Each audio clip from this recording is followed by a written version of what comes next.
reparti pour une petite balade en vélo. Je vais faire le tour du lac d'Annecy avec un petit vélo que j'avais acheté une vingtaine d'euros là sur le bon coin et qui fait vraiment l'affaire, qui est top. Et je vais en profiter pour te partager 3 choses que j'ai apprises en voyage, que j'applique au quotidien et qui me permettent de vivre vraiment librement. Et voilà, je vais profiter aussi de passer à Annecy à la petite boutique Opinel. Et j'espère que le temps restera comme ça parce qu'on est en alerte orange aujourd'hui et ils annoncent des orages, donc je vais essayer de faire le tour avant que les orages arrivent.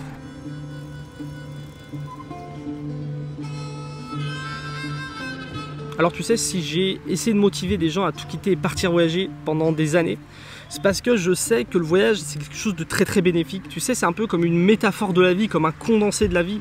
Le fait d'avancer sur un long chemin, que le but ça soit pas d'arriver mais c'est le chemin, le fait de faire plein de rencontres, d'avoir plein d'obstacles, de sortir de sa zone de confort, c'est vraiment un condensé de la vie. En vivant quelques années sur les routes comme je l'ai fait, tu as une vie qui peut être plus riche que toute une vie dans un mode de vie traditionnel. Et ça t'apprend forcément des choses. L'une des choses que ça m'a appris pour m'aider à me libérer de cette société, c'est que les choses simples sont souvent les meilleures et il ne faut pas avoir peur de se simplifier la vie. Je te dis ça parce que moi, tu sais, quand je suis parti voyager, je l'ai déjà dit, peut-être que tu vas me dire que je me répète, mais j'avais juste un sac à dos sur le dos, plus de loyer à payer, plus de travail. Ma vie était très simple, j'avais juste une chose à faire, c'était tendre le pouce en l'air, me balader comme ça, trouver tous les jours un nouveau spot à aller visiter. Et c'était quelque chose de très simple et pourtant, y a beaucoup de gens qui me disaient « Mais qu'est-ce que tu es courageux !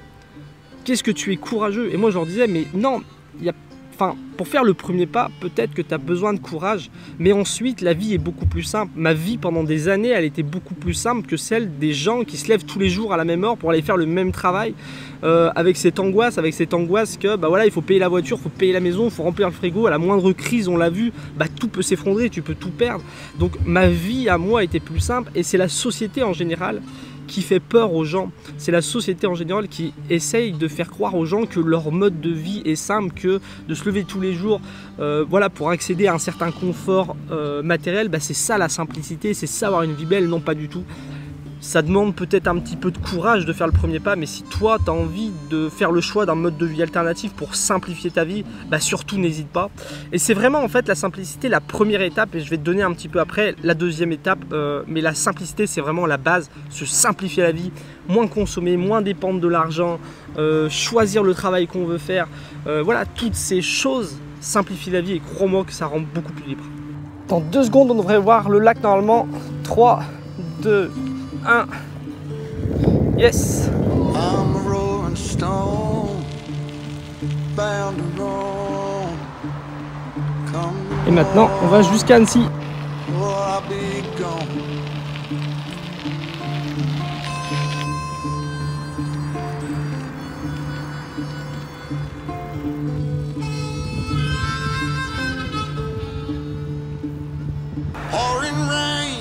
J'arrive à Annecy.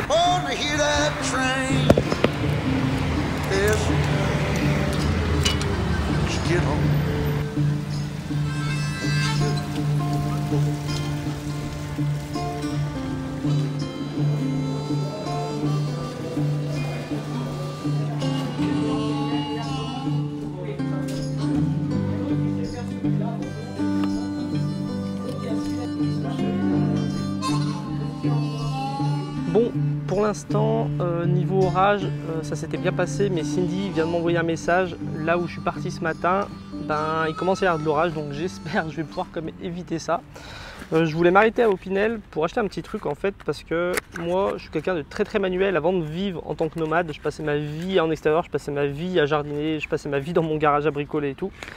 Et depuis que je suis nomade, c'est quelque chose qui me manque. Et j'ai testé pas mal de petits trucs en fait à faire quelque chose de manuel. J'ai déjà une activité créative avec mes vidéos YouTube, la création des programmes vidéo et tout. C'est quelque chose de créatif, mais il manquait quelque chose de manuel. Et là j'ai acheté une petite scie Opinel. Alors c'est quelque chose qui va vraiment me servir parce que dans mon fourgon j'ai déjà pas mal de matériel vu qu'on est beaucoup en extérieur, qu'on fait beaucoup de camping, je pêche pas mal et tout.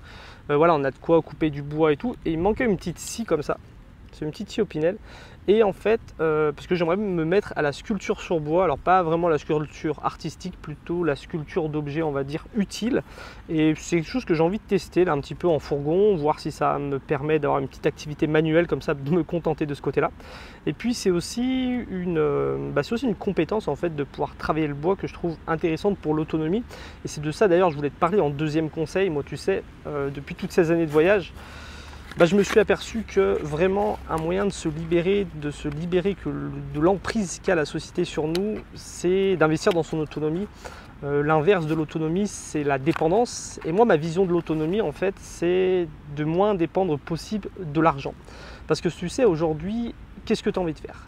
Qu'est-ce que tu as envie de faire aujourd'hui? Qu'est-ce que tu as envie de faire demain? Pose-toi cette question, qu'est-ce que tu as envie de faire dans une semaine? Qu'est-ce que tu as envie de faire dans un mois? Et pose-toi cette question. Pose-toi cette question et si tu peux faire ce que tu veux, tant mieux. Mais si tu peux pas faire, c'est sûrement que comme 90% des gens, 99% des gens, tu es obligé de te lever parce que tu as un travail. Et vraiment, la dépendance à l'argent, c'est vraiment la dépendance à ce système. Et moi, je te conseille, si tu veux vivre plus librement, essaye d'investir dans ton autonomie un maximum. C'est comme ça que tu pourras être libre. Moi, je vois aujourd'hui, je vis dans un fourgon aménagé, je suis autonome niveau logement, je n'ai pas besoin de payer de loyer, j'ai pas de crédit à payer et tout. Je suis autonome en eau, je peux prendre l'eau des rivières, l'eau d'où je veux, j'ai un filtre pour la rendre potable, je suis autonome en électricité, j'ai un panneau solaire. Voilà, j'ai un certain niveau d'autonomie. Je ne l'ai pas eu gratuitement, je l'ai payé. L'autonomie, ça s'acquiert en investissement. Il faut investir du temps, il faut investir de l'énergie, il faut investir de l'argent. Mais aujourd'hui, voilà, je peux faire... j'ai vraiment un sentiment de liberté, tu sais. Il y a quelques temps, là, enfin avant l'été, on s'était dit avec Cindy, qu'est-ce qu'on fait de notre été? Est-ce qu'on va travailler un petit peu ou pas? Puis on s'est dit, il y a de grandes chances qu'il y ait un nouveau confinement au mois de septembre, peut-être même avant. Et du coup, on s'est dit, il est hors de question de travailler cet été et de se reconfiner après. Autant travailler quand on sera confiné. Donc on s'est dit, juin, juillet, août, septembre, voilà, on va kiffer, on va voyager. C'est ce qu'on fait. On a fait le tour de l'Auvergne.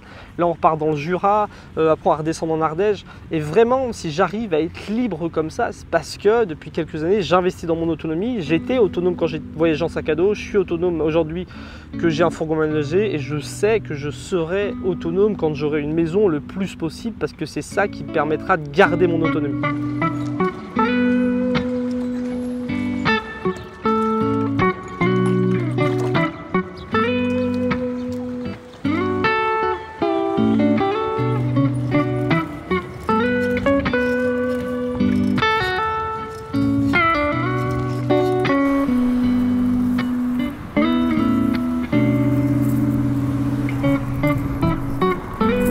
Après avoir bien grimpé, j'arrive à la partie la plus drôle, la descente.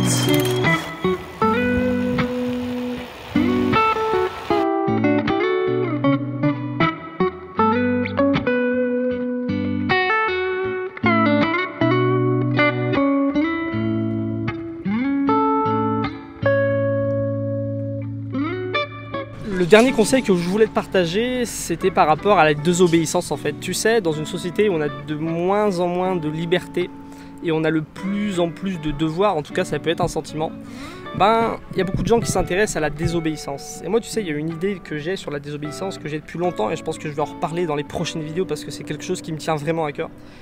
C'est cette idée que le premier pas vers la désobéissance, ça commence par arrêter d'écouter en fait. J'ai une petite anecdote là-dessus où quand j'étais au collège, moi j'étais pas un bon élève, c'est pas parce que j'étais bête, mais c'est surtout que je m'en foutais complètement en fait, je détestais aller à l'école.